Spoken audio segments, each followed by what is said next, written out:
Hey everyone, welcome to the channel. Today I'll be talking about how large wheels can damage or will damage your vehicle. Now in the background we have a Ford Crown Victoria.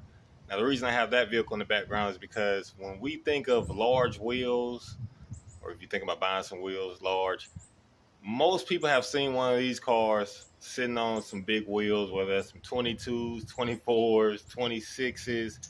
Some people even have put 30-inch wheels on these cars. Now, I have seen other cars. I've seen Honda Accords with 26s. And today we're going to be talking about how those wheels will damage your vehicle if you decide to put them on your vehicle. So now, of course, a disclaimer, it is up to you what you do with your vehicle. You can get the smallest car you can find, a smart car, and put 26s on it if you want to.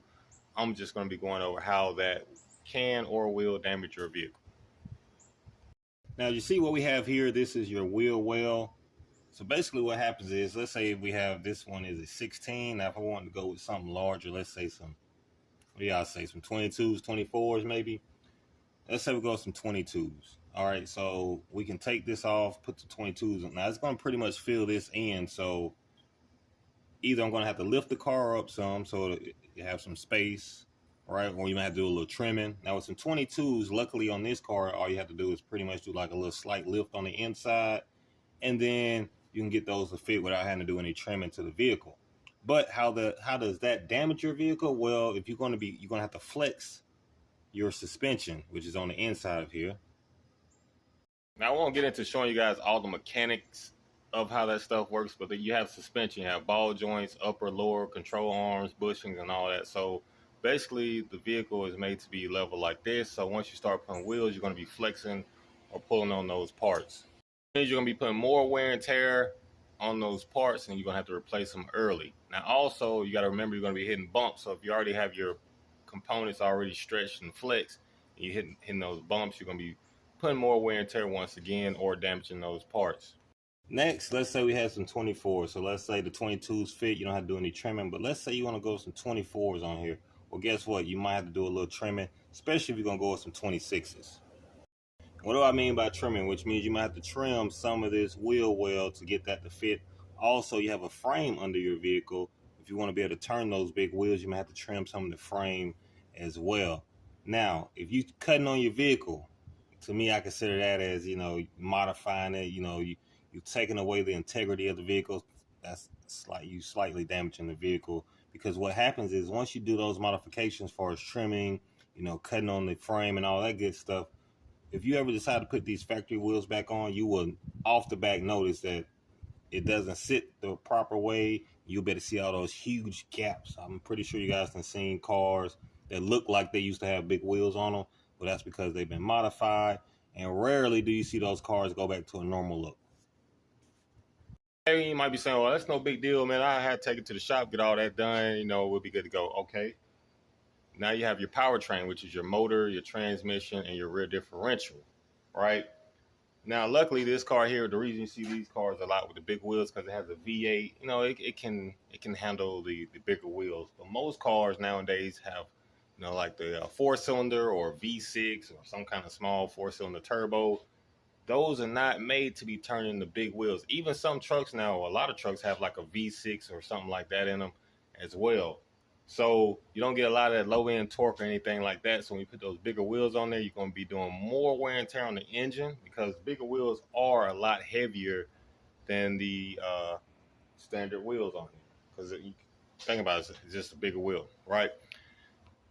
Might be thinking, well, my engine can handle it. Okay, cool. Maybe your engine can handle it. What about the transmission, right? So the transmissions, and if you have been in the car game for any time, the transmissions are a big deal. They easily break. There always some kind of complication with transmissions, and they're not easy to fix. Sometimes with transmissions, unlike your engine, you can go in there and redo some stuff. But with transmissions, most shops don't even touch the transmission, depending on what kind of transmission it is, and also some are not rebuildable. So I mean, you might have to go buy a whole new transmission. Now think about it, you got big wheels on your car, and let's just say the transmission went out because of those big wheels. So now you got an option. You can either go buy a brand new transmission or get another used one that it's going to tear up again, because guess what? You still have those same large wheels on your vehicle. So that's something you have to keep in mind. Now, when it comes to the rear end of the vehicle, depending on what kind of vehicle you have, what normally will wear out on that will be your wheel bearings, the studs on the axles, because on a lot of wheels they put a lot of pull and stuff on the studs, and the studs go into the axle. And so on the rear end of the cars, most cars, if it's a rear wheel drive, you're gonna have to take the whole axle out to change the studs out, or you might have to get a whole new wheel bearing, all that good stuff. That's just something to keep in mind when buying the big wheels to go on your car. The next one is more or less, it's not going to really damage the car itself, but it can, the wheels themselves can get damaged. So actually, when you buy large wheels, you, depending on how much space you have available, or how much lift you want to put in your vehicle, it also will determine how much tire tread you will have on those wheels. So if you ever heard of like the rubber band tires or anything like that, that means they have a skinny tire on that rim, because they probably don't have enough clearance to get a bigger tire on there. Because you can buy the rims, some 2s and 4s, and get a thicker tire, but if you don't have that clearance, then you're gonna have to go with the rubber band tire, which is a super thin one. So depending on where you're gonna be driving, you got them little thin tires on there. If you hit a pothole, you're gonna bend the rim on your vehicle, and now you're gonna have to take that and get it fixed. So now you might have to buy a new rim. So that's something else to keep in mind, because it can get very expensive, especially if you tear one of those tires. They're not cheap. Them big tires are not cheap at all. The rim itself, to get it fixed, that is not cheap.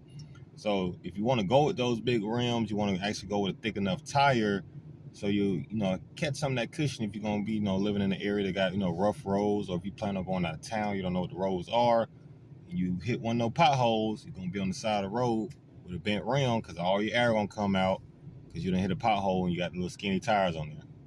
It's gonna pretty much wrap up today's video. Of course, I know I'm gonna get a lot of feedback about this, so let me know down in the comment section below. Let's get it started.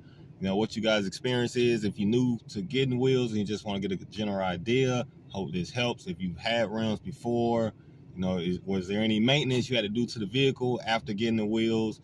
For me, from my experience, I have always had to do some kind of maintenance to the vehicle, whether it's rebuilding the front suspension, doing something with the wheel bearings, anything like that, because of the large wheels. And I've seen other people that I knew with large wheels, they also had to do the same thing, the same kind of work. It costs. Well, other than that, thank you guys for tuning in, and I will catch you on the next one.